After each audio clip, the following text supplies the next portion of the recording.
வணக்கம்.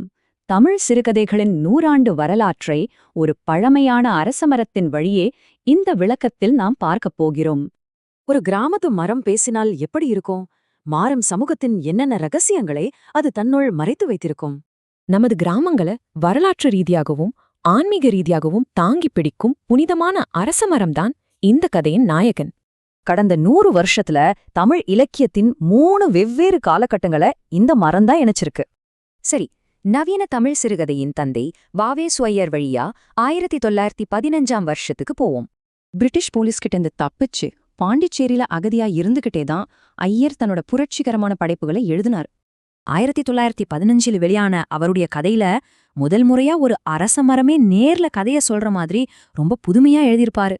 பொருளாதார பிரச்சனைகளால நசுக்கப்பட்ட ருக்மணியோட துயர மரணத்தை அழியாத இந்த மரம் மௌனமா நின்னு விவரிக்குது.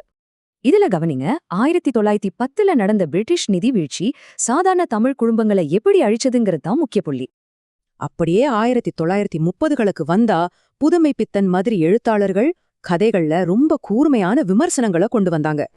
மனிதர்களை நசுக்கிற மூட நம்பிக்கைகளையும் சமூக விதிகளையும் அவரு தான் கதைகள்ல ரொம்ப கடுமையாவும் நேரடியாகவும் விமர்சிச்சார். இப்போ 21ஆம் நூற்றாண்டுக்கு வருவோம். இங்க அரசமரம்ங்கிற குறியீடு எழுத்தாளர் பாலகுமாரன் வழியா மறுபடியும் வருது.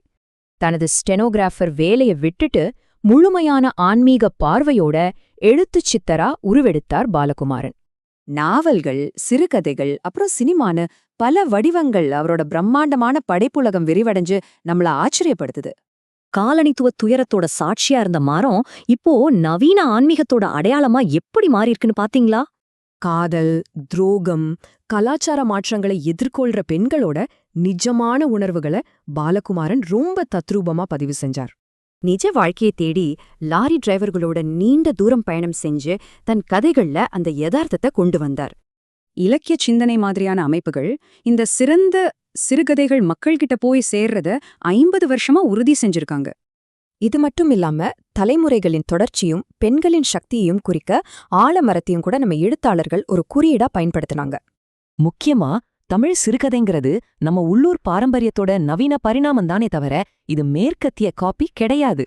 பழங்கால இந்திய மரபுகளை நவீனப்படுத்தி நம்ம உள்ளூர் வாழ்க்கையோட நிஜமான தருணங்களை இந்த கதைகள் நமக்கு அப்படியே கண் முன்னாடி காட்டுது. கொஞ்சம் உங்களை சுத்தி பாருங்க. உங்க ஊர்ல இருக்கிற மரங்களும் அடையாளங்களும் பேச முடிஞ்சா அது என்ன வரலாற்று சொல்லும்?